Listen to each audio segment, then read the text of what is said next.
Улаанбаатар хотод хүрэл зэвсгийн үеийн болон 13 дугаар зууны үеийн хатны зураг байдаг. Энэхүү хатны зураг уулын зам дагуу их Тэнгэрийн амны зүүн хойш харсан хатан дээр байдаг ч олон нийт төдийлөн мэддэггүй юм. Улмаар энэхүү түүх дурсгалын өвийг хайрлан хамгаалах, олон нийтэд таниулах, баллаж, сарниулахаас сэргийлэх шаардлагатай байгааг судлаач нар онцолж байна.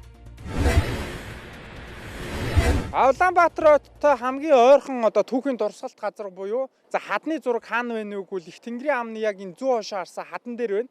Тэгэхээр энэ хатан дээр бол хүрлийн үеийн болоод 13 дугаар зууны үеийн хатны зураг байдаг.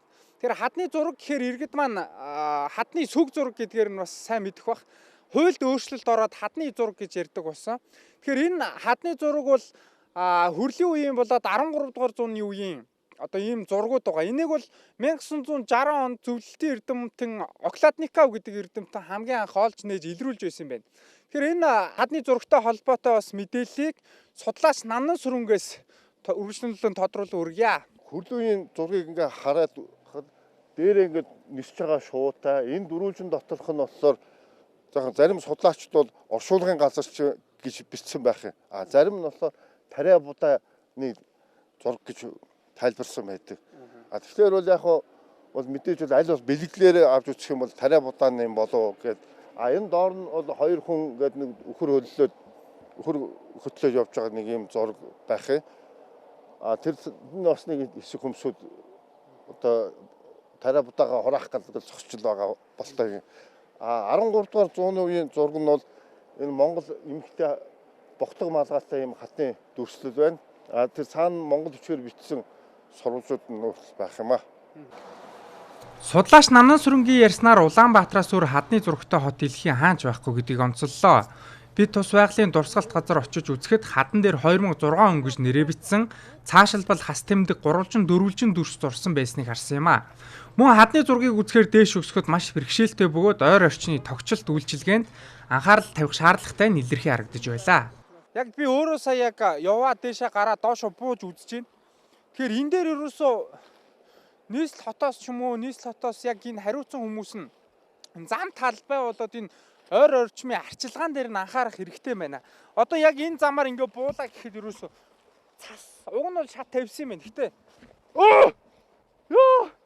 яг ийм унж эрсдэх ч юм уу иргэд байнга ирээд үзэх юм боломжгүй ийм зам талбайтай байна. Энэ дээр бас төр засаг маань анхаарах хэрэгтэй юм байна шүү гэдгийг хэлмээр юм байна. Бас үзэгчид маань өөрснөө эрэхтэй аюулгүй байдлаа хангаад гутал хувцаа бас тааруулж ирвэл болох юм байна. Энийг хайрлаж хамгаалахын төлөө явцгаах хэрэгтэй юм. Тухайн орон нутгийн засаг сахилгаан өөрийнхөө нутагт дэвсгэж байгаа түүхийн дурсгал өвийг ерөн сайлаар хамгаалахгүй бол зарим нэг ийм үл бүтэх этгээдүүдээс тонож эсвэл дээр нь баллаж сохлох ийм явдлууд зөндөө гарч байна. Их Тэнгэрийн дурсгалт газарт 29 хүн 3 бүргэд 2 адуу зэрэг дүрс бүхий олон тоотой дөрвөлжин хажлага бүхий зураг байдаг. Зарим хэсэг нь арилсан ч өнцөг зураг тол хадгалагджээ. Судлаачийн үзэж уугаар эдгээр нь хүрэл зэвсгийн үеийн Малчин аймгийн заншлыг харуулсан зураг гэлээ. Монгол бэхэн зурагт мөх хөх тэнгэр гэсэн бичээс Монгол дээлтэй хүн цоохор толботой согоо бөө удганы дүрс багтжээ. Тус зураг 13 дугаар зууны Монгол эмэгтэйг дүрслсэн гэж үздэг байна. Түүний өмссөн малгай нь өндөр богт хэлбэртэй, орой дээрээ өд мэт зүйлтэй бөгөөд судлаачид үнийг 13 дугаар зууны Монгол язгууртан эмэгтэйчүүдийн малгай гэж үзжээ. Ийм малгай Юан гүрний их хатын хөрх дүрслсэн бөгөөд Хинтээ аймагт малцсан буушнаас хэд хэдэн малгай олдсон байна. Улмаар эмэгтэй хүнийг монголчууд хамгийн анх энэ хатны зурагт үлдээсэн гэж ярьдаг байна. Энэ мэт сонирхолтой түүхтэй дурсгалт газрууд ердөө бидний хажууханд бий. Энэ газруудаа хайрлаж хамгаалах шаардлага бидэнд тулгараад байна.